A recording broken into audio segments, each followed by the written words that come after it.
Jairon, POV.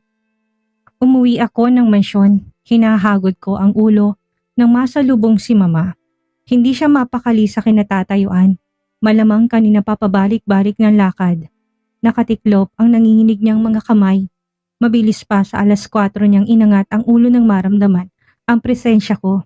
Binati ko siya. Is there something wrong? Your father, he's been talking about having a DNA test done to confirm that you're really his son.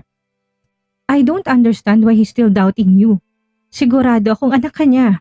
Umiiyak siyang lumapit sa akin. Hinawakan ko magkabilang balikat niya. Yumukod ako para pantayan siya. Saka masuyang tinignan sa mga mata. Mommy, mabibigo rin siya kung ako talagang totoo niyang anak. Huwag kang mag-alala. Hayaan mo siya. Advice ko na ikinagalit ng mukha niya. Pinalitan ng apoy ang mga mata niya na kanina lang ay lugmok ng kalungkutan. Nagtataka ako sa biglaang pag-iiba ng hilatsya niya. As if she's hiding behind something behind her back. Kung totoo akong anak ng tatay ko, bakit natatakot siya? Umusbong ang pagdududa sa puso ko. Sa 30 taon na kasama ko sa isang bubong ang tatay ko, noon ka ko naramdaman ang affection niya bilang isang ama. Tila wala kaming koneksyon. Ang layo namin sa isa't isa. Ako, hindi mag-aalala. Buong buhay ko, hinahabol ko ang tatay mo para makuha ang loob niya. Alam ko hindi niya ako kayang mahalin pero nang dahil sa'yo, pinili niya ako. Iniwan niyang hampas lupang babaeng yun dahil nabuntis niya ako. Salamat na rin sa maimpluwensya nating pamilya. Salamat sa lolo mo na nagpakasal sa akin si Mateo Parker.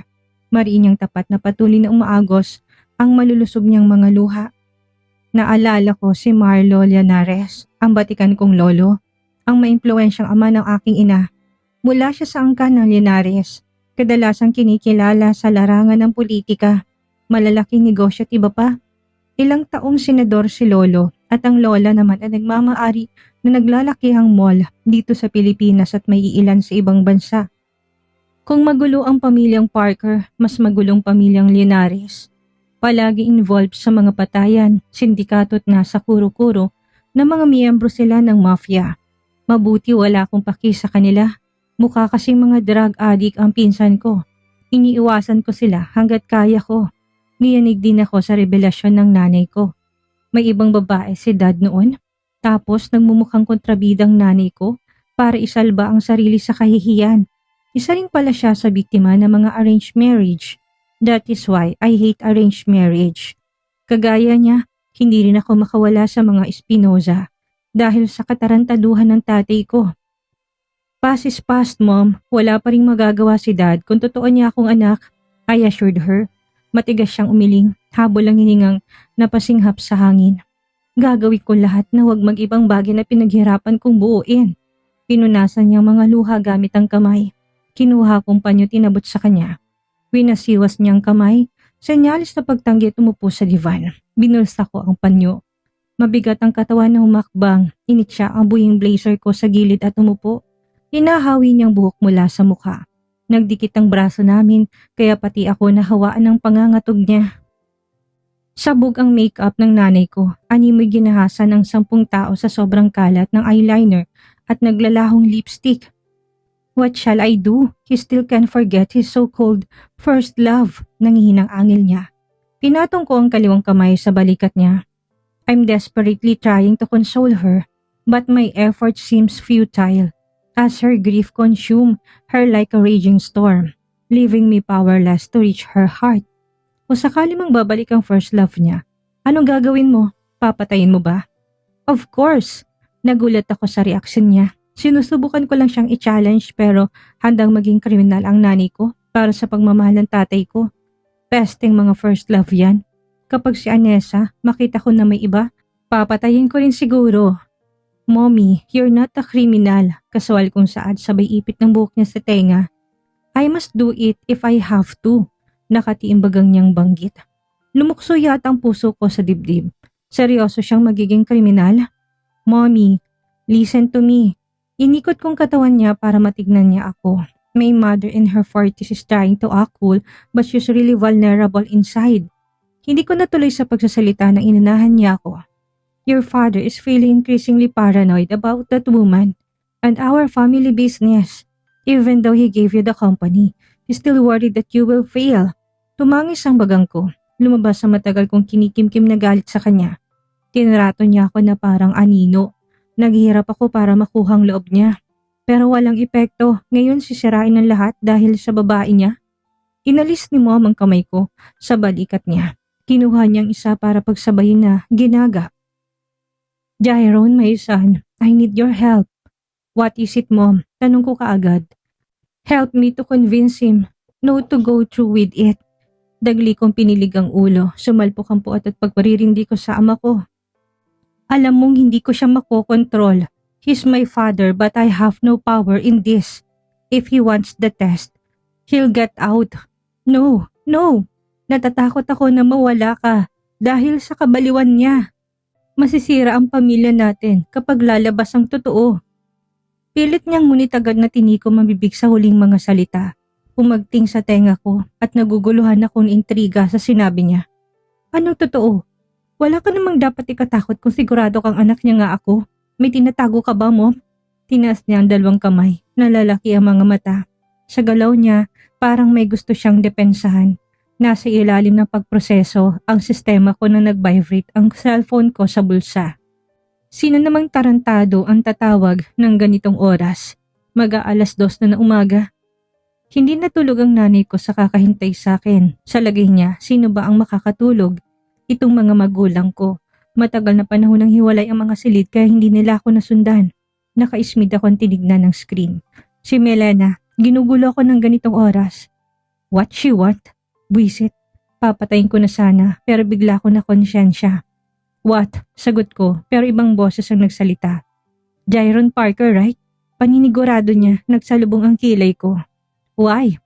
This is Kara, Melena's friend. Natataranta niyang pagpapakilala. What's going on? Irritable kong tanong. Nasa punto na ako na ibaba ang phone nang sumagot siya kaagad. You have to help us.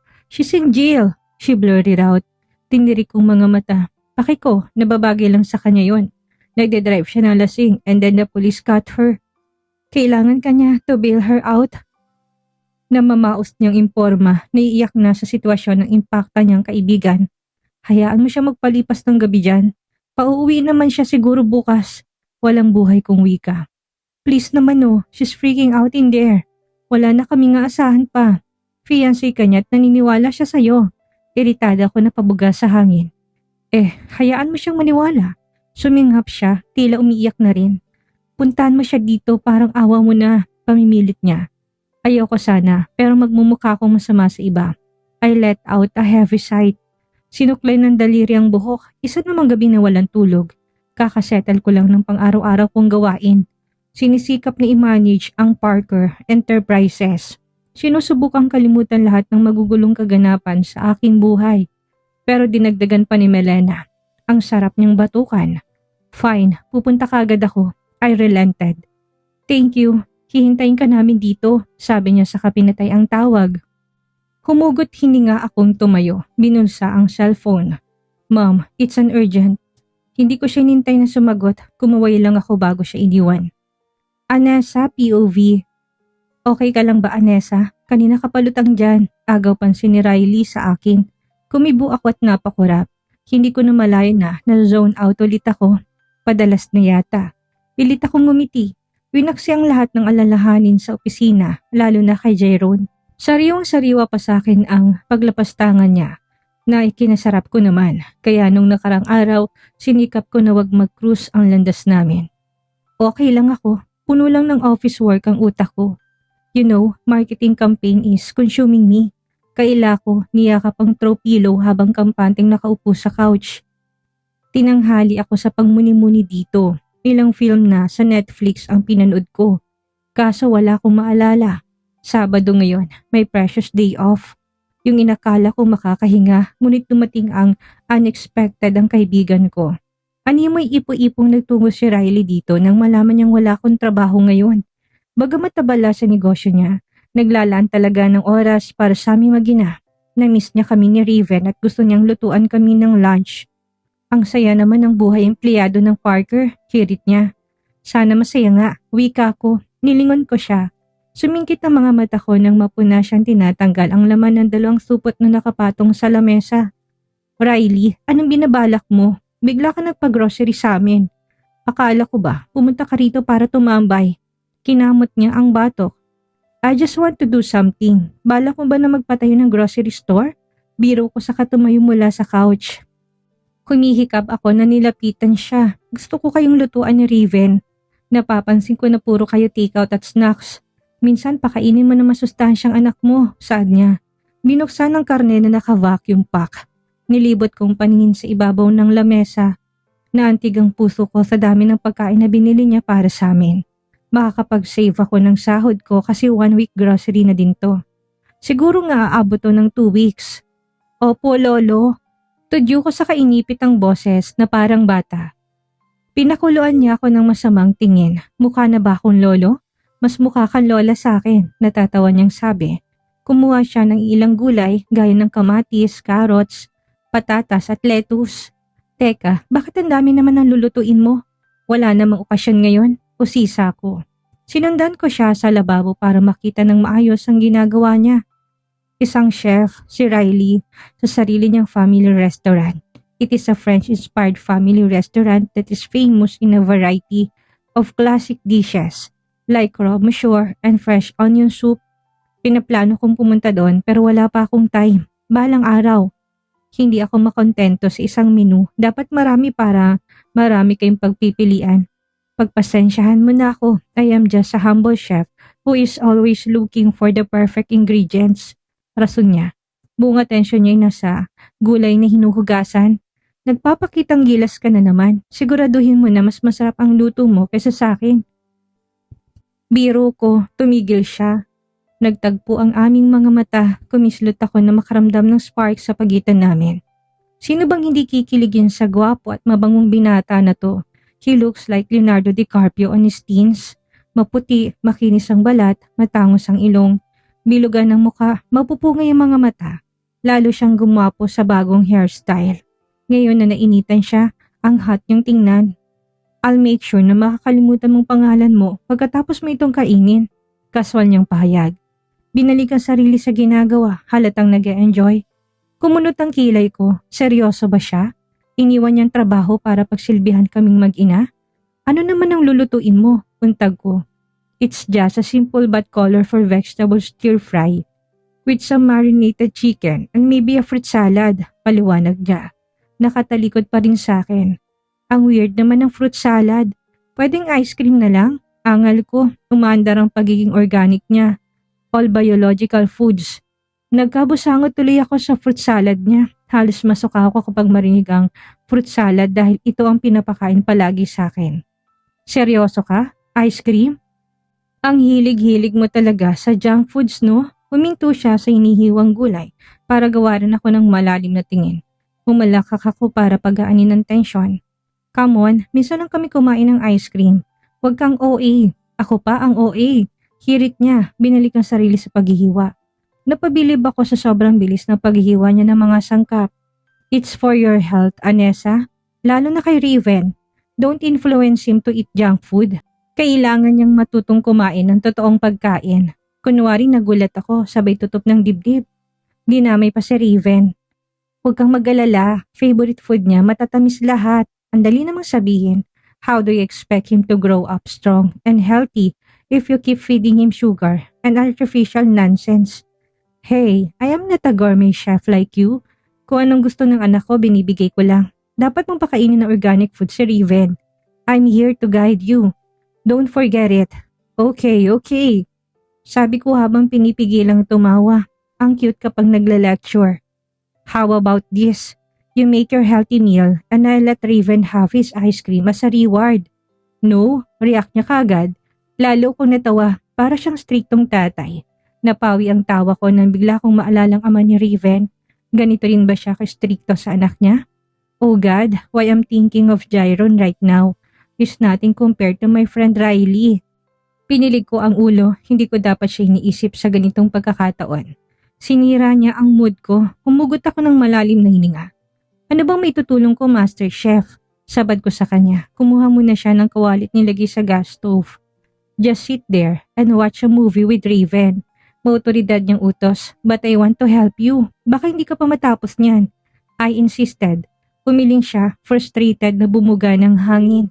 Hindi muna sinindihan dahil tinulak niya ako papunta sa couch na pinanggalingan ko kanina. Kaya ko na tong mag-isa. Simple lang naman, aniya. Pinaupo niya ako, nakita ko si Raven na umiidlip na nilapag kong mat sa sahig. Pero, wala nang pero, magpakabait ka dyan. Tatawagin ko lang kayo kapag naluto ko ng lahat. Mabilis niya akong tinalikuran. Masama ang loob ko na napahalukip-kip at napasandal. Tinitigan ko ng masamang pelikula. Wala akong ganang manood. Kinilig akong bigla sa special treatment ni Riley sa akin. Wala siyang pinagbago simula noong naging magkaibigan kami sa Brussels. Nag-aaral ako ng masteral nang magkakilala kami. Pangalawang course niya ang business management. Ang totoo niyan, mas matanda siya sa akin ng 5 taon. Kung 28 ako, 33 naman siya. Pero nakakaingit siya kasi matured akong tingnan kesa sa kanya. Pinikit ko na lang ang mga mata. Sa sobrang sarap ng pakiramdam ko, hindi ko na malay na napaidlip ako. Biglang tumibok na mabilis ang puso ko na makita ko ng malinaw ang ka-blind date. Nasa huling taon na ako ng college kaya naisipan kong magka-boyfriend. Hayon sumama ko kina Georgiana at Nova para makakilala ng lalaking mamahalin. Bahagyang umawang ang bibig ko sa gwapong lalaki sa harap ko. Mistiso siya, pero hindi ko alam kung anong lahi niya. Maputi siya at kutis porcelana. Kainggit ng mukha niya, ang kinis at tila hindi nakaranas ng pimples. Ang sarap yatang haplusin. Tapos ang tangos ng ilong na sumakto sa hugis ng mukha niya. Kuminang ang ngipin niya na tila ay sandaling nahuling niya akong sinusuyod kong mukha niya. Malamang naisip niyang malandi ako. Itutuloy na pahiya ako. Mabilis kong iniwas sa mga mata sa kanya. Tumikim siya. May I know your name, miss? Basag na katahimikan niya, hindi ako nakahuma ng ilang sandali. Pinoproseso ko munang malaanghel niyang boses. Miss, okay ka lang ba? Tanong niya ulit. Napakurap ako.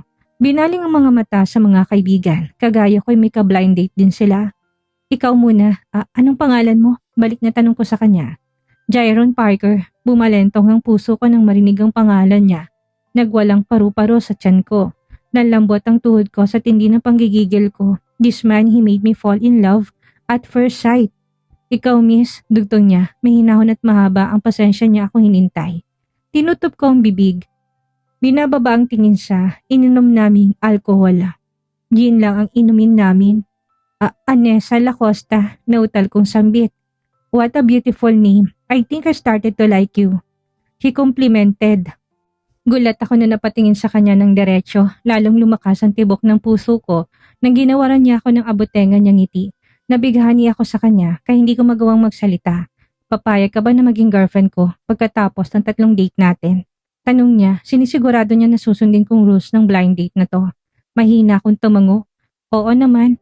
I think I like you already, Anessa. Sasabihin ko kagad na binihag mong puso ko. Sincero niyang pahayag. Hindi ko na malay nang ngumiti ako. Kinuha niyang aking kamay at tinagkan iyon. Magsasalita sana ako na may tumawag sa akin. Wake up mo, lalamig ng pagkain, tawag sa akin ni Raven. Mabilis kong minulat ang mga mata. Narealize kong nasa sala pala ako ng bahay. Bumangon ako mula sa couch. Sabay na sinapo ang ulo. Naalala ko ulit ang blind date namin ni Jairon na sa hapagkainan na kami pero kanina pa ako nakatulala